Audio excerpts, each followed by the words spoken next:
Knowledge used to be simple, it used to be predictable, we could show cause and effect, we could neatly categorize things. But information and knowledge have become much more complex now, and we need to approach that and teach that in different ways. Ways that are more immersive and interactive than they were in the past. Well, there's no one thing that has to change in education.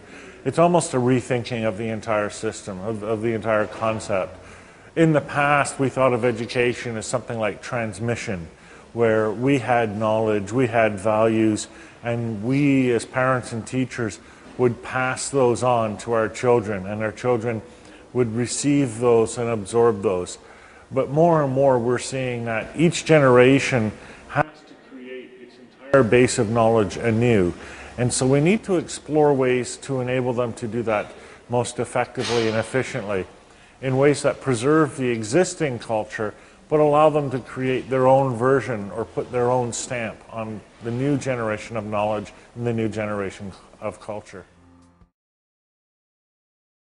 Manuel Castel habla de los espacios de flujo y los timeless time, que son los tiempos sin tiempo, ¿no? Y eso es lo que nos permite las tecnologías, que estamos de manera ubicua, conectados en todo momento. Y eso no significa estar online o que puedas responder un Twitter de manera inmediata, sino que significa que todo es terreno de juego, todo es oportunidad de aprendizaje, pero todo también hace que uno esté en una suerte como de estado de saber filtrar esta sobrebombardeo de información y poder filtrar aquello que es de realmente valor. La manera en que se ha concebido la incorporación de la tecnología a la escuela parece como semi-religiosa, como que solamente por la incorporación de la tecnología se van a generar una serie de milagros, y esos milagros no van a ocurrir si no hay un montón de otras condiciones complementarias. Por lo tanto, dicho todo eso, la tecnología es un pequeño ápice, y si no hay un montón de otros factores, el milagro no ocurre.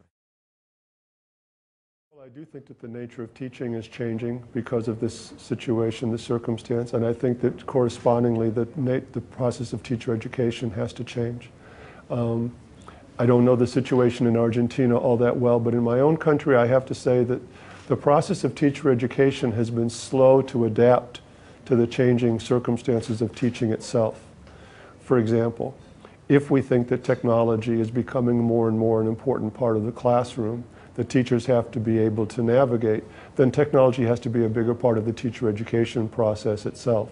I talk and write a lot these days about what I call ubiquitous learning. And the idea there is that learning is no longer confined to the school or the classroom. That we learn in more and more places. It's anytime, anywhere. When you carry the internet in your pocket, you can be learning more or less continually. At least the opportunity to learn is there more or less continually.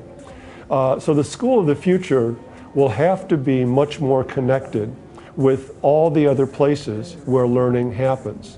The media, the home, the workplace, the library, the coffee house, all the places where learning is happening that aren't necessarily part of the school itself. I think it's more and more important for the school to establish a relationship with these other learning environments or learning contexts, because schools don't have a monopoly anymore at controlling or shaping that learning. And I don't think schools can succeed at what they are trying to do without realizing and connecting to the other learning that's going on in these other places for young people.